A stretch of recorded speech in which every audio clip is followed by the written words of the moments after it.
দর্শক, প্রধানমন্ত্রী তারেক রহমান যশোর বিমানবন্দরে অবতরণ করেছেন। আমরা সেখানে যুক্ত হচ্ছি এখন।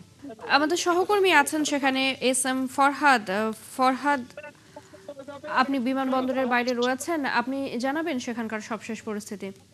কথা বলেছি কিছুক্ষণ আগে, অর্থাৎ ঠিক 2 মিনিট আগে প্রধানমন্ত্রী যশোর এসে পৌঁছেছেন এবং সবার আগে যে বাংলাদেশ যে গাড়িটি সে গাড়িতে উঠছেন, অর্থাৎ ঠিক 2 মিনিটের ভিতরে যশোর বিমানবন্দর থেকে তিনি শার্শায়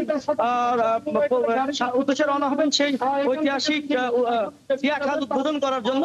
আপনি জানেন যে মাননীয় প্রধানমন্ত্রী দিনব্যাপী আজকে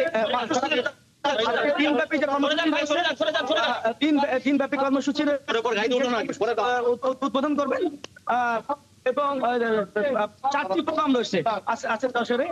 4টি প্রোগ্রামের ভিতরে এই মুহূর্তে আমি দেখাচ্ছি যে এখানে যারা দলীয় নেতা কর্মীরা আছে তারা হাত দিয়ে তারা স্বাগত জানাচ্ছে প্রধানমন্ত্রীকে। এবং প্রধানমন্ত্রী হওয়ার পরে কিন্তু এই প্রথম তিনি যশোরে সফর করছেন। আপনি জানেন যে 2 মাস আগে ঠিক উনি যশোরে এসেছিলেন, 2 মাস আগে যশোরে এসেছিলেন তিনি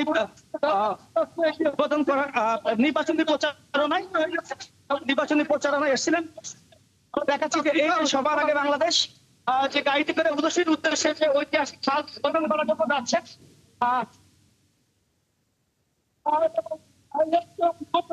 গাড়ির বহর এই মুহূর্তে শাসার উদ্দেশ্যে রওনা হচ্ছে।